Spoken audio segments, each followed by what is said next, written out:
नमस्कार, मैं हूं जयश्री नागदा और आप देख रहे हैं सीबीसी न्यूज राजस्थान का प्राइम टाइम बुलेटिन। खबरों में जाने से पहले एक नजर आज की न्यूज हेडलाइंस पर।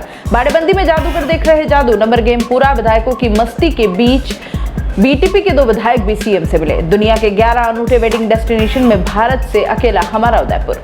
बेगुनाहों को बचाने सड़क पर उतरा गुजर समाज। पूर्व विधायक प्रहलाद गुंजल बोले, देवा गुजर केस में निर्दोषों पर कार्रवाई करें बंद। राजस्थान कॉलेज में छात्र नेताओं के समर्थक भिड़े, हुई लाठी भाटा जंग। महात्मा गांधी जिला अस्पताल बदहाल, एसडीओ आग बबूला। मरीजों ने एसडीओ के सामने खोलकर रखती पोल। और अब खबरें विस्तार से। उदयपुर में ताज अरावली रिसोर्ट में विधायकों की बाड़ेबंदी के बीच उनके मनोरंजन की भरपूर कोशिश की जा रही है। सोमवार को सीएम अशोक गहलोत और पीसीसी चीफ गोविंद डोटासरा की मौजूदगी में जादूगर आंचल का शो दिखाया गया। इस दौरान कई विधायकों को मंच के ऊपर बुलाकर मैजिक नंबर पूछे गए तो हर कोई दंग रह गया। देर रात बीटीपी के 2 विधायक भी सीएम से मिलने पहुंचे। माना जा रहा है कि दोनों विधायक कांग्रेस को समर्थन देने को तैयार हो गए हैं। करीब 1.5 घंटे तक जादूगर आंचल के शो में विधायकों का जमकर मनोरंजन किया गया। सीएम गहलोत भी आंचल के सवालों को सुनकर हंसते रहे। आंचल ने जब गहलोत का बड़ा सियासी जादूगर बताया तो उन्होंने जमकर ठहाके लगाए। मंच से उतरकर जादूगर आंचल ने मोबाइल पर कांग्रेस के 3 विधायकों से मर्जी से नंबर टाइप करवाए, फिर माइंड रीडिंग के जरिए हिडन नंबर बताकर सबको चौंका दिया। मंत्री ममता भूपेश ने मंच पर जाकर एक कागज पर अपनी मां का नाम लिखा।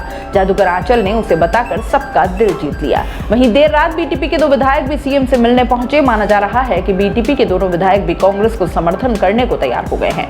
विधायकों की कुछ शर्तों पर सहमति बन गई है। राज्यसभा चुनावों में अभी 3 दिन बचे हैं। ऐसे में कांग्रेस राज्यसभा की 3 सीटें जीतती हुई दिखाई दे रही है। कांग्रेस 3 सीटों के लिए अपना नंबर गेम को पूरा कर लिया है। सीएम अशोक गहलोत मंगलवार दोपहर बाद उदयपुर से जयपुर रवाना हो सकते हैं। इससे पहले रविवार को विधायकों ने क्रिकेट, टेनिस, बैडमिंटन और स्विमिंग का मजा लिया। वहीं अरावली की वादियों में वॉक की। शाम को गाने, म्यूजिकल परफॉर्मेंस और अंताक्षरी के बाद सभी विधायकों ने राजामौली की फिल्म आरआरआर भी देखी थी। नामचीन हस्तियों की शाही शादियों की मेजबानी कर चुके उदयपुर की शोहरत और बढ़ गई है। अंतर्राष्ट्रीय wedding planning company the not ने यूनिक वेडिंग डेस्टिनेशन के लिए जिन 11 देशों की सूची बनाई है उनमें भारत से अकेले उदयपुर राजस्थान का नाम है। लेक सिटी के लिए कंपनी का कमेंट है, शादी का अनोखा और अप्रतिम अनुभव चाहने वाले जोड़ों के लिए उदयपुर का समृद्ध रंग भरा स्थापत्य, चटक संस्कृति और सेहत भरा माहौल आदर्श है। शानदार खूबसूरत महल, ताज लेक पैलेस समेत 5 स्टार होटलें और अरावली की वादियां नए जोड़ों को बेमिसाल रोमांटिक अनुभव देती हैं। मेहमान नवाजी के लिए प्रसिद्ध उदयपुर की लिस्ट इस एक और तमगे से पर्यटन विभाग और इंडस्ट्री का चेहरा खिल गया है। इंडस्ट्री का कहना है कि यह वर्ल्ड वाइड प्रमोशन जल्द ही यहां सीजन के दौरान डेस्टिनेशन वेडिंग के बढ़ते में मिलेगा।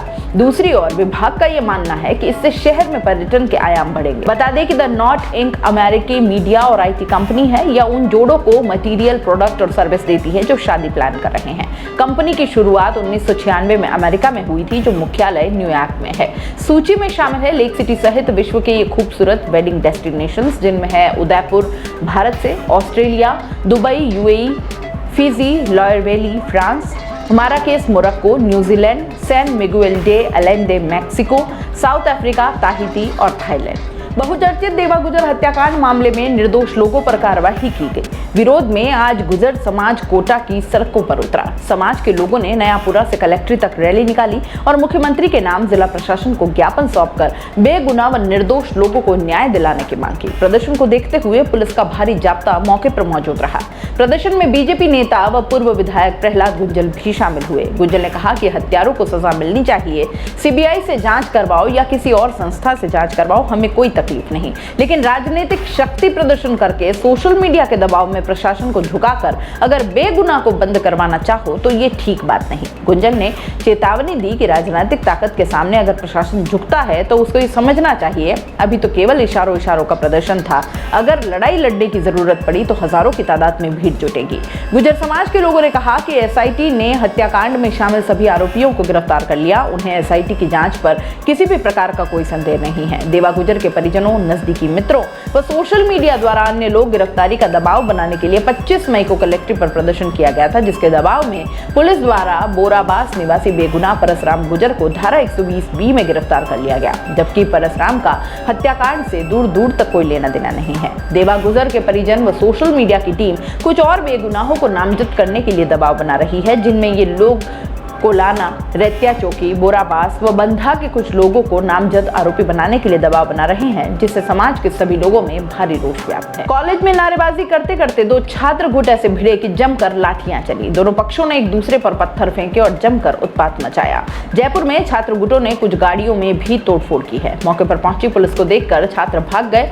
मामला जयपुर के राजस्थान कॉलेज का सोमवार दोपहर का है। मारपीट का वीडियो मंगलवार को सामने आया। गांधीनगर थाना पुलिस ने बताया कि छात्र नेता निर्मल चौधरी और एबीवीपी के मोहित यादव व कुछ युवकों के बीच नारेबाजी करने को लेकर विवाद हो गई। इस दौरान कॉलेज प्रशासन ने छात्रों को समझाने और कॉलेज में झगड़ा नहीं करने की हिदायत दी। कुछ ही देर में युवक उग्र हो गए, एक दूसरे गुट पर लाठी और पत्थरों से हमला कर दिया। इस दौरान कई छात्रों को चोटें भी आई। वहीं कॉलेज परिसर में खड़ी कुछ गाड़ियों में तोड़फोड़ भी की गई है। छात्र नेता निर्मल चौधरी ने बताया कि कॉलेज में उनके समर्थक नारेबाजी कर रहे थे और इस दौरान कुछ छात्र आए और नारेबाजी करने लगे। नारेबाजी के दौरान कुछ छात्रों ने दूसरे गुट के छात्रों पर गलत टिप्पणी कर दी। इससे विवाद हुआ, जिसके बाद कॉलेज परिसर में छात्र गुट एक दूसरे पर हमला करते रहे। पुलिस का कहना है कि उन्हें शिकायत मिली है, जिसकी जांच की जा रही है। कुछ युवकों को पूछताछ के लिए थाने बुलाया गया है, लेकिन अभी तक कोई छात्र नहीं आया। राजस्थान कॉलेज प्रशासन की ओर से भी किसी के खिलाफ कोई शिकायत नहीं आई है। बांसवाड़ा एसडीओ प्रकाश चंद्र रेगर ने मंगलवार को महात्मा गांधी जिला अस्पताल का औचक निरीक्षण किया। इस दौरान अस्पताल की बहुत सी खामियां सामने आ गई, जिसे अस्पताल के जिम्मेदार छिपाने की कोशिश करते रहे। अस्पताल पहुंचे रेगर ने खामियों को नजदीक से जानने की कोशिश की, इसलिए वह वार्ड में बाकायदा मरीजों से मिले, उनसे रूबरू होकर उनकी समस्याएं पूछी। तभी सामने आ गया कि बच्चों के वार्ड में मरीज के बिस्तर को 5 दिन तक नहीं बदला गया है। ऐसे ही मेल वार्ड में बहुत से कूलर और पंखे भी बंद मिले। लोगों के निजी स्तर पर पंखा लगवाने की व्यवस्था भी यहां दिखाई दी। इसके बाद एसडीओ रेगर ने पूरे स्टाफ को चेतावनी दी, यहां तक कहते हुए दिखाई दिए कि अब दूसरे रूप यानी कि देहाती टाइप कपड़ों में आऊंगा। वार्ड के जिम्मेदारों को व्यवस्था के साथ चलने की आदत डालनी होगी। एसडीओ रेगर के आने की सूचना पीएमओ डॉक्टर रवि उपाध्याय को मिल गई। इसके बाद पीएमओ को लेकर एसडीओ साथ में घूमे। पहले मेल वार्ड, फिर फीमेल और बाद में चाइल्ड वार्ड का दौरा किया। इस दौरान मेल वार्ड और चाइल्ड वार्ड में कूलर बंद पड़े मिले। आकस्मिक जांच का संदेश मिलने के बाद नर्सिंग और चतुर्थ श्रेणी स्टाफ वार्ड में कूलर पंखों की सुध लेने में जुट गया। बड़े बड़े कूलर में पानी भरकर चलाए जाने लगे। एसडीओ रेगर ने स्पष्ट किया कि ये व्यवस्था केवल अभी की या आज की नहीं होनी चाहिए, बल्कि इस आदत में सुधार होना चाहिए, अन्यथा वह कभी भी दूसरे रूप में यहां आकर व्यवस्था देखेंगे। दूसरी बार की गलती किसी हाल में माफ नहीं होगी। प्राइम टाइम बुलेटिन में इतना ही। दीजिए इजाजत। नमस्कार।